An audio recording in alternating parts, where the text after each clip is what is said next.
القيادة ليست لقبا ولا منصبا يتوارث.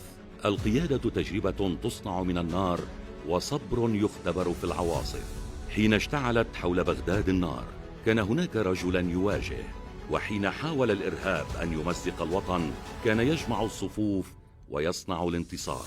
إنه الزعيم عند غيابه عرف الناس قيمته، وها هو اليوم يعود لا لينافس على مقعد بل ليضمن أن تبقى الدولة قائمة والسيادة مصانة.